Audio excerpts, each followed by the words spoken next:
Bharat Ratna doctor Bhimrao Ambedkar की 132वीं जयंती पर आपकी अपनी पार्टी पीपल द्वारा राष्ट्रीय कार्यालय में बाबा साहब को श्रद्धांजलि देकर उन्हें नमन किया गया। पार्टी के राष्ट्रीय अध्यक्ष रामवीर चौहान और कार्यकारी अध्यक्ष भानु प्रताप राजभर के अलावा आपकी अपनी पार्टी पीपल के पदाधिकारियों ने बाबा साहब को श्रद्धांजलि दी। इस अवसर पर बच्चों को स्कूल बैग भी वितरण किए गए।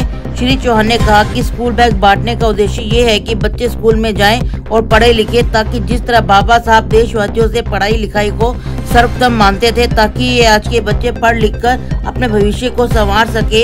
इसके साथ ही पार्टी के अध्यक्ष रामवीर चौहान, कार्यकारी अध्यक्ष भानु राजभर, प्रदेश अध्यक्ष परमवीर चौहान, राहुल चौहान के अलावा पार्टी के कई पदाधिकारियों ने प्रसाद के रूप में फल वितरित किए। आपको बता दें कि इस बार केंद्र और दिल्ली सरकार में बाबा साहब डॉक्टर भीमराव अंबेडकर की जयंती पर वैकल्पिक छुट्टी का ऐलान किया गया था। जब बाबा साहब की जयंती पर छुट्टी को लेकर श्री चौहान की प्रतिक्रिया जाननी चाहिए तो सुनिए उन्होंने क्या कहा। देखिए, सबसे पहले तो सारे विश्व को बाबा साहब डॉक्टर भीमराव अंबेडकर जी की 132वीं जयंती की हम हार्दिक शुभकामनाएं देते हैं। और मांग हमारी ये है कि जो गरीब और पिछड़े वर्ग के लोग हैं, जो इस देश के वंचित हैं, वो सारे मिलकर सरकार बना लें ताकि बाबा साहब की छुट्टी को परमानेंट किया जा सके। अगर हमारी सरकार नहीं होगी तो ये छुट्टियां ऐसे ही वैकल्पिक करते रहेंगे। और आज आपने देखा है सरकार ने अधूरे मन से छुट्टी डिक्लेयर की गई है। सारे अखबारों को देखो, अगर एक बिजनेसमैन के लिए लॉन्च करना होता है कोई प्रोडक्ट तो पूरे बड़े बड़े पेज का ऐड दिया जाता है। दिल्ली की, मुझे लगता है कि जो दिल्ली में केजरीवाल की सरकार है और भारतीय जनता पार्टी की केंद्र में जो सरकार है, दोनों ने मिलकर ये ठान लिया है कि इस बाबा साहब की जो इमेज है इसको कमजोर करने के लिए आज उन्होंने बड़ी छोटी छोटी ऐड दी है। आपने देखा होगा उत्तर प्रदेश सरकार ने तो डेयरी का पेज बना के एक ऐड दे रखी है। इस तरह से बाबा साहब के अस्तित्व को ये कमजोर नहीं कर सकते हैं। और हमारी सिर्फ यही मांग है कि पूरे देश में, मेरी मांग सरकारों से नहीं है, हमारी मांग इस देश के वोटर से है, इस देश की जनता से मांग है कि सारे गरीब लोग मिलकर सरकार बना लें, इन संसाधनों पे कब्जा करें, ताकि सरकार उनकी होगी तो नियम नीति कानून उन्हीं के हिसाब से चलेंगे। साथ साथ बाबा साहब की छुट्टी ये इनकी मजबूरी है। ये जो वोट देने वाला वोटर है, जब वोट देने वाले वोटर का प्रेशर बनता है तो लास्ट में मजबूरी में आके ये छुट्टी डिक्लेयर करते हैं। आपने देखा होगा कि पहला कभी भी ऐसा नहीं हुआ कि बाबा साहब की जयंती की परमिशन को कभी रद्द किया गया हो। अभी दो घटनाएं ऐसी हुई हैं, एक उत्तर प्रदेश में और एक भरतपुर में एक घटना हुई है। सामाजिक विद्वेष पैदा करने की कोशिश की है। हम इस चीज़ का विरोध करते हैं कि जो लोग झगड़ने वाले लोग हैं उनसे हम ये अपील करना चाहते हैं कि बाबा साहब ने सभी को बराबरी का हक दिया है। आप झगड़ा किसके लिए कर रहे हैं?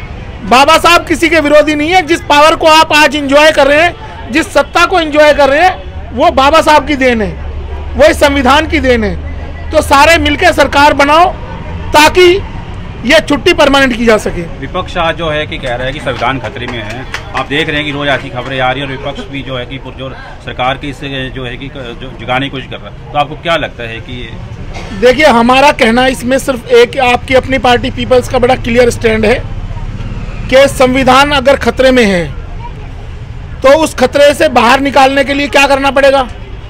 केंद्र की जो भाजपा सरकार है वो डर की राजनीति कर रही है पूरे देश में। वो चाहे ईडी का डर हो, सीबीआई का डर हो या फेक एनकाउंटर का डर हो, केंद्र की सरकार जो भाजपा में चल रही है वो डर की राजनीति से पैदा हुई है और वो डराने की राजनीति कर रही है। अब डर की राजनीति का मुकाबला कैसे किया जाएगा? या तो आप निडर हो जाओ, आपको निडर होना पड़ेगा, सामने लड़ना पड़ेगा, या फिर दूसरा रास्ता ये है कि जो डराने वाले लोग हैं आप इनको उनकी शक्ति छीन लो। और उनकी शक्ति कैसे छीनी जाएगी? अगली बार जो 2024 का इलेक्शन है उसमें उनको वोट मत डालो, उनकी शक्ति छीन जाएगी तो उनका ये डर का माहौल खत्म हो जाएगा। तो विपक्ष बजाय भाजपा पे दोषारोपण करने के, प्रधानमंत्री पे दोषारोपण करने के, मेरी तमाम विपक्ष से ये अपील है कि वो बूथ लेवल पे जाके अपने वोटर को मजबूत करे और जनता तक, इस सरकार की विफलताओं को जनता तक पहुंचाए, गरीब लोगों तक पहुंचाए, एक एक बूथ एक एक वोटर तक पहुंचाए, ताकि ये विफलता जनता समझे और उसके हिसाब से वोट डाल सके। आज इस देश का प्रधानमंत्री बड़ा खुश होकर ताली बजा के कहता है 80 करोड़ लोगों को मैं राशन दे रहा हूं। अगर 80 करोड़ लोग इस देश में बेरोजगार हैं, भूख की लाइन में खड़े हुए हैं, तो जो आदमी भूखा है वो पहले पेट के लिए सोचेगा, देश के लिए नहीं सोचेगा। वो देश के लिए नहीं सोच रहा है, वो आदमी पहले अपने पेट के लिए सोचेगा, बाद में नीति के लिए, विपक्ष के लिए, डर की बात सोचेगा। तो आज तो आदमी अपने पेट भरने के लिए सोच रहा है। और ये जो लालच की राजनीति है, ये लालच की राजनीति इस देश का भला नहीं कर सकती। इस देश का भला तभी होगा जब इस देश के लिए सोचने की जरूरत है, लोग देश के लिए सोचेंगे और देश के लिए काम करेंगे।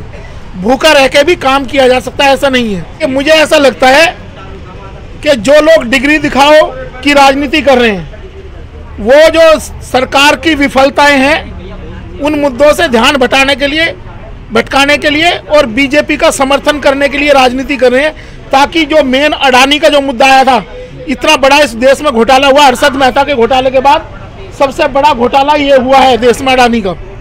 बेरोजगारी है, भूखमरी है, महंगाई, ये बड़े मुद्दे हैं। इन मुद्दों से ध्यान हटाने के लिए भाजपा को अप्रत्यक्ष रूप से फायदा पहुंचाने के लिए डिग्री के मुद्दे को लेकर आ रहे हैं। अगर प्रधानमंत्री की डिग्री फर्जी है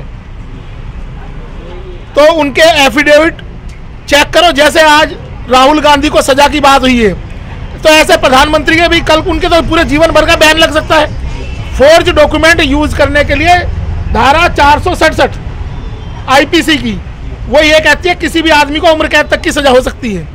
तो प्रधानमंत्री जी की अगर डिग्री फर्जी है, उन्होंने फर्जी एफिडेविट दिया है, तो आप उनके खिलाफ केस करो। उनकी डिग्री अगर फर्जी निकली तो वो तो पूरी जिंदगी भर चुनाव नहीं लड़ पाएंगे। और भाजपा जो दूसरों का मुंह पे कालिक पोतना चाहती है, वो सारी कालिक भाजपा के मुंह पे पूछ जाएगी। आपकी अपनी पार्टी पीपल द्वारा बाबा साहब की जयंती पर पार्टी के पदाधिकारियों और कार्यकर्ताओं ने बाबा साहब की शिक्षाओं को लेकर अपने विचार रखे और उनकी शिक्षा को अनुसरण करने का प्रण लिया, ताकि जाति व्यवस्था को लेकर जिस तरह बातें होती हैं उसे आपकी अपनी पार्टी पीपल जाति उन्मूलन के बाद अपने मंच पर जोरों में रखी। टोटल खबरें दिल्ली से राजेश खन्ना की रिपोर्ट।